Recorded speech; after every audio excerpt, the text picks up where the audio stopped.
Yeah, and your voice is like so like soothing. I'm like gonna fall asleep. Like when you get a little breath here, I'm like, man, you're just like just talk and like I'll just sit here at the beach and we're just like we could be on here for a couple hours. I forgot that you're recording it. I forgot that this is an interview. We're just like, yeah, it's a nice day.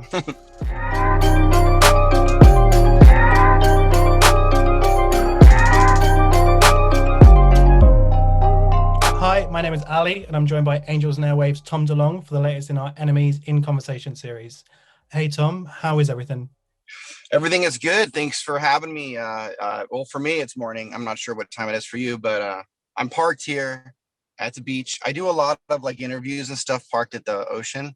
I kind of find it like a better office. So if you're wondering why I'm in my truck, it's because I'm looking at the water right there.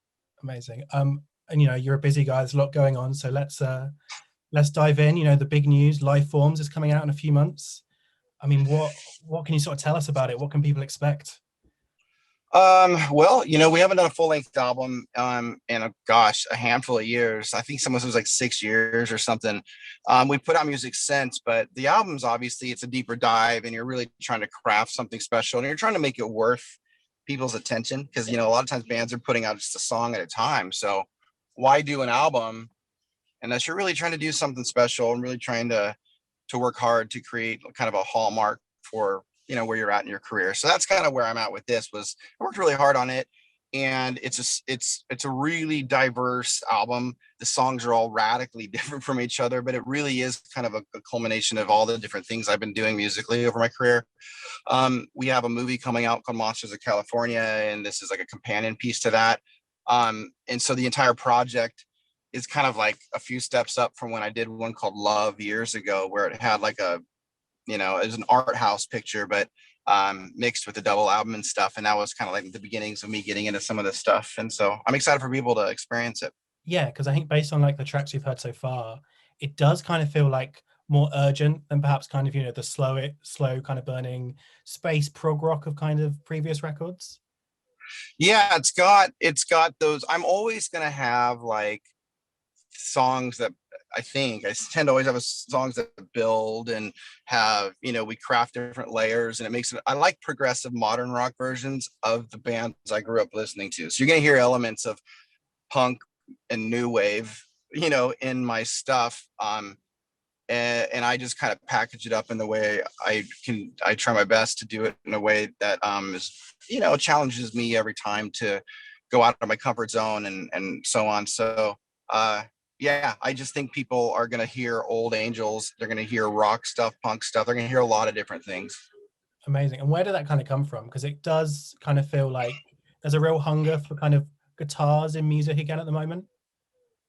I think computers have made it so easy to write really great, simple songs, catchy songs. It's like, if you heard some band called the Hats, which is kind of a cool name for a band, and it would be a British band from the 60s. But in any case, if there's a band called like the Hats and they had a really catchy song, and then there was a band called like the Clash and had the same catchy song, which one would you instinctively think is cooler if they're both like kind of it's like the same song? Well, it's the band that has a soul. It's a band that has something to say. It's the band where like there's meaning behind the poetry that they're doing. Not only like angst or like their point of view of the world. I think it's kind of where they come from and what they went through. A little bit of life wisdom and a little bit of rebellion and all that. And that comes with guitars and rock and roll. And so I think that's needed now because computers are made so easy. There's so much music out there. I feel like it's all turned very shallow. It's just like a hook, it's a catchy hook and a catchy song, which is fun when you're dancing with your friends at a bar, in high heels with no clothes on, like I would be. That's what I do. But if you're like just listening to the radio and you want to hear something like, that hits you the way punk bands or rock bands hit maybe you and I when we were younger, it's like that's missing. So it happens to line up. This is such a fucking long answer. I'm sorry about that. I'm thinking as I talk. It lines up with when I made this record, Where Can Angels and Airwaves Go? Because we started out doing some, like a lot of like soaring atmospheric type stuff. And I was like, well, it makes more sense to go raw, more punk, more edge, more guitar. for our career, but it's also what I feel music needs right now is a bit of that. So that's just where my head's at, I guess. That was a really long answer. And kind of talking about, you know, music having a message and stuff. I mean, what do you want people to kind of take away from this album? What's kind of the message behind it all? Well, it was funny when I started working on the stuff with To the Stars, and I was working with people from various places in the U.S. government. You know, I remember I made these. I put this on my Instagram a couple days ago or something, but I made these little challenge coins. So challenge coins are what they have in the military. You know, like if you're in a platoon of Navy SEAls, what's your platoon? We're called Wolf Pack, and it'll make a logo, and it's like, I don't know, but you have one for every mission and every kind of group you're in the military, and you exchange them, and they're like, people collect them and put them in glass cases. I have a whole bunch from fans and from all the military and government people. I have one from the Secretary of Defense. He even has a challenge coin, you know. And basically, you shake hands at a bar, and whoever's got the higher ranking coin or the cooler coin has to buy drinks or something like that. There's like this thing. Well, in any case, on the coin, I made a coin for the first people I worked with at To the Stars. And it had the Vitruvian Man from Da Vinci on it, which is that, like, you know, arms out, like two arms, two legs, Leonardo da Vinci illustration or whatever. And that meant the blending of art and science. And so what I was at the time getting these guys interested in was bringing these stories out artistically to get people emotionally ready for a bunch of this information and how to digest it. And so I gave them these coins representing, like, you know, the facts and being communicated through art, but it's also has so much to do with consciousness that when metaphysics and physics come together is when we're going to really discover and understand consciousness. And that's when we're really going to be able to have a larger conversation about UFOs and all that kind of stuff. The cover of the album is called LIFEFORMS, has that same symbol, and it just maps up with a direction that I'm really going with the films I'm making, with the people I'm working with all the stuff that's coming out with To the Stars and all that's like. It's how we think of LIFEFORMS as, like, you know, how we interact with people and how we interact with someone we love, or you know, how we interact with you know, our boss at our job or whatever. But I think people need to understand that the universe is kind of all one big thought of consciousness, and there's a lot of different things happening, and maybe the way we interact with each other you know, has been influenced or tampered with. You know, maybe that the way we interact with poltergeist events and ghost events or any other paranormal events has to do with something else that we didn't expect. And I think these types of conversations are going to be completely commonplace, interesting, exciting, fascinating, whatever, but really scary in the coming years. So everything's called LIFEFORMS. It's bigger than you and I guess, is my point. I mean, how do you kind of condense all of that into like a 3.5 minute rock song that people want to hear? Yeah. Well, you know, you know, you kind of pick, like, I always call it like branches of the tree. You know, that's my little saying in the sense of when you're dealing with these types of subjects, it's not like you're talking about a banana and it's just a banana. You know, you're talking about basically an entire category of physics and politics and cosmology and, like, you know, religion and all that kind of stuff all tied into one. So like the album, for me, each song at a time and at its fundamental level can be discussed as like a relationship one has with himself, one has with God, one has with the girl he loves, one has with somebody that they got the relationship wrong. Euphoria, our first single, is about it's really about a girl that was sexually abused, that became promiscuous. Guys notice that, they just think the girl's hot and sexy and they're into it, but they don't know why she's that way. And we create this kind of toxic masculinity in our culture by not really understanding how men in the first place probably really fucked up people along the way because of our animal like instincts or whatever it is. And so, but that to me is another interaction between, you know, people. So for me, it's dealing with people and things like that in different ways, and then understanding there's a lot more than just that. So then I have to start discussing shit that's like totally out there, and it would probably make us go down the wrong alleyway, I guess. And talking of like individual songs, you just released Restless Souls. Like, where did that one come about? Because it's got lyrics like, when we feel like the world's caving in, we will never give in. I know elsewhere on the record you've got a track called No More Guns. Like, maybe it's just kind of the weird world we're living in right now, but is there like a political slant to this record? It is, which is funny because I usually stay pretty far away from that. But how do you truthfully and authentically make art as an artist and you're not really discussing what's in your head? I think we're going to get completely overwhelmed by people singing songs and making films and stuff about last year or last few years. And so I didn't want to be cliche. I don't want to be the guy. I really try to challenge myself to come out with something or talk about something that people aren't really discussing, or enjoying, or what I'm going for is just a little left of center. Being a little political sometimes feels like it's just like, oh, it's a bandwagon thing, but it really was what was on my heart. Gun violence in Chicago, where all these Black families are just dealing with like an atrocious environment. That's hard to raise kids and it's hard to live in and go to school and whatever. So, but then there's all these people in America that are just like, guns, guns, guns, like don't take away my rights. And it's so fucking stupid. But in any case, but the Rest of the Souls was a kind of a different take where I had a couple songs. I had one on Boxcar Racer, which is a side project I did. And then I had one on Angels and Airwaves. It was called Letters to God. It was, what would you write to God? That kind of idea, if you could. And this one was more like God writing a letter to humanity, where it's like, I can't even recognize you anymore because everyone's so caught up in their ego and everyone's so caught up in their own tiny philosophy and and everyone isn't courageous enough to love more. So for me, this was a song meant out of all the diversity of the music on the album. I wanted to have this one be like the core spiritual center of what Angels and Airwaves was always about, which was like lifting people up and that kind of thing.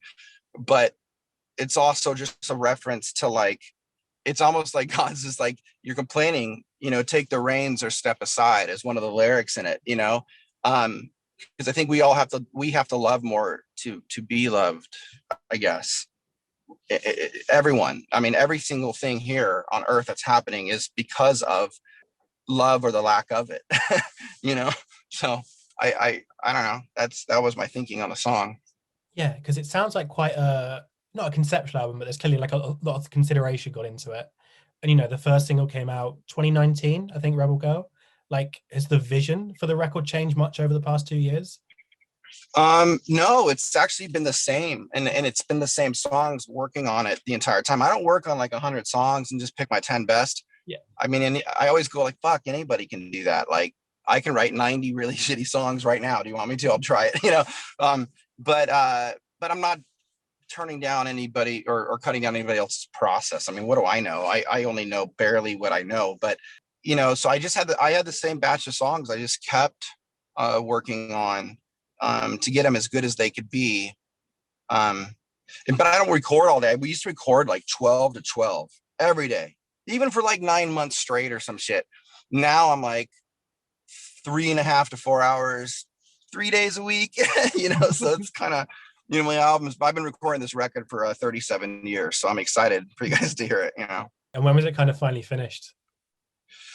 Well, we were planning on, because we put out Rebel Girl and Kiss and Tell like over a year ago, and then the pandemic hit and froze everything. It really kind of fucked up the way we were rolling things out. So we were like, let's go record a couple more songs and make sure that they have like 12 songs. And then a few weeks ago, I was like, dude, I'm fucking done. I cannot do this right now. I got to score this movie. I hate my music. I'm fucking gonna gouge my eyeballs out. I need to like move on to something. I've been recording that for like 3 years, so that was the decision. And then I'll get back and record new music later. I mean, the whole goal here is like to do a different version of the album with some of the music from the movie and stuff, and add some more songs. So we'll do that later, hopefully.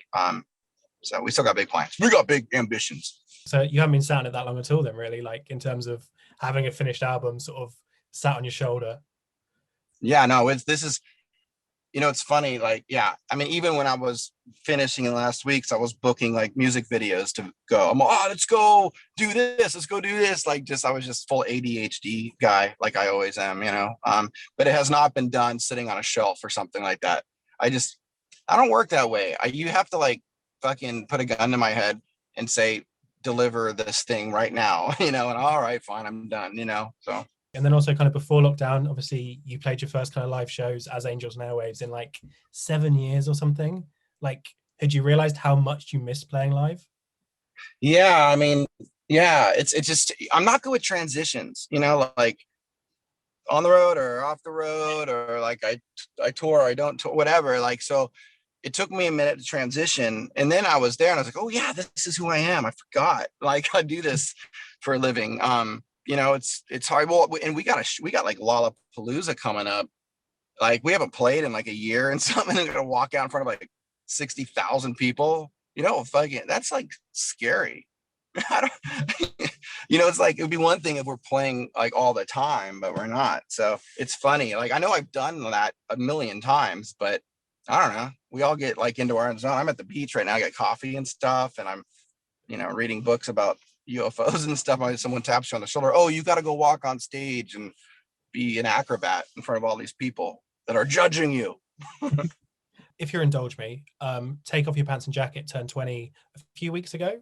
And I know kind of that record, it came off the back of, a hugely successful record, but it was kind of also the first time that you, Mark, and Travis kind of started to disagree about where you wanted to take the band. And like, on a personal note, that was the first album I ever bought with my own money. So like, Oh, wow. Cool. and Funny. and I know like a lot of acts have kind of said how inspiring that was to kind of them picking up the guitar. And I was just kind of wondering, like, what are your feelings towards that record now? I love that record. I loved it because it had kind of a rawness to it, but yet it was just a really well recorded pop punk album that still felt, you still can feel the punk elements in it. A lot of like the pop punk stuff over the years, you don't really feel any of that attitude or angst. I felt like we really um, had a lot of it on that album. It was also, like you said, it was a follow-up to the big Enema of the State record. So we wanted to do something. We just wanted to like, we wanted to write cooler songs, and we wanted to have more angst. And we were trying things on that album in a way that, we hadn't up until that point. So I was very proud of it. Um, it's just a wild time to think back. We were labeled by Congress as top 3 most explicit bands of all time during the releasing of that record, with Eminem and Two Live Crew. And so there was like these fears that we were going to have to testify at Congress, like a sideways hat and a lip ring or something. It'd be so funny, but thankfully we didn't have to do that. But yeah, that was a good era. I mean, kind of speaking about pop punk, like, do you listen to much of kind of the new stuff? Because there's like a revival going on at the moment. Have you kind of engaged with that at all? I hear like the fringes of it. I listen to punk now. I haven't for years because I was just grew up with it, but for the past like yearish or so, that's all I listen to outside of like background music at the house, like Frank Sinatra or some shit. But every once in a while I'll hear something new and I'll go, what is that? And I'll go and look it up and listen to it. I got a lot of my friends that are telling me about new punk bands to check out here and there, and I just don't know the names, but I literally get about every couple of weeks I'll get one or two. They'll text me, go, this band's rad, But it's funny, like, I don't know, I haven't heard yet like someone doing something new with it. Yeah. And that's the problem for me a little bit. Like, it's rad if someone could sound exactly like Bad Religion or something, but I mean, you know, but we already got Bad Religion. So, but it's really cool. They're really good at it. They're like the next one, So I'm always thinking about, but how do we like do something with punk music and push it further? So I don't know. It's not easy. Yeah. And on the subject of anniversaries, Boxcar Racer turns 20 next year. And I know kind of you've got like at least one unheard song, sitting around in the vaults. Obviously, you're in contact with Travis. Obviously, David Kennedy's still around. He's in Angels. Considering how kind of big everything you do at the moment is, You ever attempt to just kind of jump in the studio and kind of get back to that sort of more immediate punk stuff, even just for a couple of tracks? Well, Travis and I, we never really talked about doing a whole album or anything like that. We do have a song laying around and that we did. Um, we have talked about like not only releasing it, but what would it be like to play shows and stuff. It's just everyone's so busy. It's just like, how do you do that? Like, how do you assemble the band, get all the songs back up there, and figure out where you're going to tour, when you're going to tour? I mean, Travis has a million things going on. I have a million things going on. So it's not that we don't want it or whatever. It's just not the priority, you know, because it's like a nostalgic, awesome thing, but nostalgic, awesome things don't really run your life. You know, you got to like fit them in. But I love, writing punk songs now sounds extremely refreshing to me. Because I've just done so many albums now with like big, huge arena rock type arrangements that simplicity and power like AC/DC, but in a pop punk version seems dope, you know? So, so you never know. Talked about Monsters of California, because that seems like a really interesting thing that's kind of, I mean, you've always experimented with films, but this kind of seems like a new, I guess, direction. Yeah, I mean, I wanted to get into making big features. I don't watch much TV, I never have. So I like kind of movies for some reason. Just I like the art form of that format, but um, it's a hard industry to like kind of get started in, just like music. And it's not like it's just gonna happen overnight. We even like when we did the Love movie, it took years and it was like this little tiny budget, whatever. But Monsters of California is like, you know, about 14 years ago when I started Angels, I was telling people like we're gonna put out books and make movies, and everyone's like, you're high and you're crazy and you're chasing aliens, you know. But still doing the stuff I always said I was gonna do. And Monsters is kind of, it's really like the beginning of the mainstream version of what I wanted to do, which is put out films that have a much larger appeal, that are a lot of fun, that are based on, you know, a point of view that I have, and having it be able to live, you know, in a transmedia environment, you know, through it can come to life on the stage if we wanted it to, with our concerts or the soundtracks on the albums. And you know, just being able to work on one big project that takes longer versus a lot of little projects that are quick. I like, I don't know, I like ambitious stuff that's really focused, I guess. Oh, I should have said what it's like in the movie, by the way. It's like if Spielberg went back and made an indie that's rated R. Um, and it was just like paranormal and dick jokes and coming of age John Hughes type stuff all in one movie. So I think people are gonna like it. It's fun. Are you doing the soundtrack as well for that? Oh yeah, we're scoring it right now. It's crazy. Yeah, it's fun playing with orchestrations and stuff. Like, I mean, it's gonna feel like some old Amblin movie that has a whole bunch of hard R humor in it, but jump scares too. It's gonna be fun.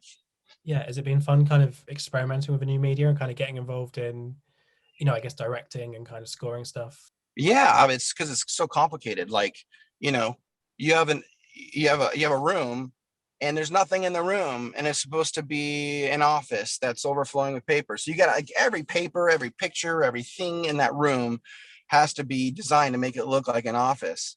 And then the actor, who's the actor, and then you find that guy at 100 people, and then it's like, what's he wearing? And it's like, well, do you want this button or this button? I don't fucking care, that button. And then it's like, which camera, which lens, you know? And then you're like, well, what gear to move the camera through the room, and how do you want to move the camera through the room? And then it's like, then in the music and scoring, and it's just crazy. Like it's much more difficult than just writing a song. But the trade-off is the artistic challenge and the ability to sit somebody down and have them focus on feeling something even that much more, you know. Because when someone's watching a movie, it'll suck you in and hopefully, you know, give you something that you don't get when you're in your car just listening to a song or something, you know. So and I like that. I like the idea of that, you know. I never have desire to be on camera. It's like but behind it, like creating an experience for somebody to have later. I love that idea. Amazing. So how far in are you? Like, do you kind of know roughly when it will come out? We are about halfway through scoring the film now, and I actually go right after this interview back into the studio to keep doing it. But we're about half, maybe half to three quarters of the way through, laying out the foundation of the score, and then we probably have just a few more weeks of editing, couple months of sound design and VFX, and if all goes well, I have a goal. I would love to be premiering it when Angels is on tour in October, November, or whatever it is. Um, that would be bitching. So that's kind of my goal. Because it seems like you've made your two biggest passions into a career. That's the goal. Yeah. Yeah. But so I mean, yeah. what do you do for fun now? I live. So if you do what you love for a job, then it doesn't feel like a job. You're just kind of living. Like, I grew up reading like UFO books and stuff and go, this is so fascinating. You got to be kidding me. I want to do something with this. Let's make a movie. Let's go knock on some doors inside the government. Let's like, what can we do? You just got to like it. Like, I think like if you really, really, really loved wine, you're going to end up growing some fucking vineyard at some point in your life and just go, I just want to I love the art of a barrel of wine, whatever. You got to somehow live around the things that you care about and love, and then work won't be so bad, I guess. And I guess, everything from leaving Blink to starting Angels Airwaves, the work you've been doing with To the Stars. Like, are you ever fed up of having to explain yourself to people? I don't think anyone's come up with a way to explain me or explain myself to. I mean, the only thing that makes sense is the fact that I chase things that challenge me artistically, that move me spiritually, and that are things that I shouldn't be doing. I have no reason to go hang out with people from the CIA, and I have no reason that I should be making a movie, or authoring a book. But I'm like, I think I could do that. I think it's not just because I want to do something I'm not supposed to do or shouldn't, or it's because it helps out my overall mission. So I get excited. I it's funny, the whole thing started kind of with this mission to move people and make the world a better place, and then I was like, okay, so maybe it's not just a band, it's an art project, that there's films and books and things, and we can kind of take one theme at a time: consciousness, UFOs, whatever. And but things just kind of grew from there. But it was always about making an emotional, spiritual kind of statement for that people can interact with, learn from, and also go on, and it can be cool. Like, you can learn something about unidentified aerial phenomena, by watching a movie and laughing and having jump scares. It could be cool. You Yeah. can learn something about consciousness, and it could be cool. You can be a good person and spread love, and it's fucking cool. And you're an asshole if you think differently. It's like, it's cool to be loving. It's not cool to be an egotistical prick and be threatened by everything. So I want to be a part of that kind of thinking and provide whatever I can. That being a good person is actually a pretty bitchin' thing, and I think young people are really good at it now. That's why they just take over on the internet. It's fun to watch. What's kind of the rest of the year got in store for you? Do you kind of know what you do next? Yeah, so we have, gosh, I probably have like, well, the next thing right now, it's like rehearsal, scoring the movie, rehearsals. We go out, play Lollapalooza, um, and then we come back, finish up the film, a little bit more rehearsing, and go on tour. The movie comes out, and I have like another 5 major kind of films that are like, scripts are just starting in development on those, and those ones are like big. These are like much more ambitious things than Monsters of California, because Monsters is like, it's an indie, it's a tiny budget. People aren't going to believe what we pulled off, for what we had. And but going forward, the goal is to really really make some big, fun, crazy, thoughtful movies. So all that's kind of starting now. That's kind of my year. Amazing. And what about kind of music? Are you kind of, now you've done the Angels album, kind of, are you going to focus on kind of the movie side of things more? Well, now that the album's done and the scoring will be done here shortly, like, yeah, music's not going to be the thing I'm pressing on for a bit, it'll be the touring and setting up. I have a script that's just about done now that will be the second movie I direct that I'm hoping will be the next thing I put a lot of energy into. I mean, can you tell us anything about that, or are you kind of keeping it under your hat? Keeping that under right now, yeah. Amazing, man. Well, I'll let you get on and finish that movie, but thank you so much for taking the time to talk to me. Yeah, and your voice is like so like soothing. I'm not gonna fall asleep. Like when you get a little breath here, I'm like, man, you're just like just talk and like I'll just sit here at the beach and we're just like we could be on here for a couple hours. I forgot that you're recording it. I forgot that this is an interview. We're just like, yeah, it's a nice day. Appreciate it though. Until it gets to the point where you're asleep and I'm just watching you sleeping. Yeah, it's even better. Yeah. I'm funny. All right. Well, thanks for your time, man. Thank you so much. Look after yourself. Stay safe. Right.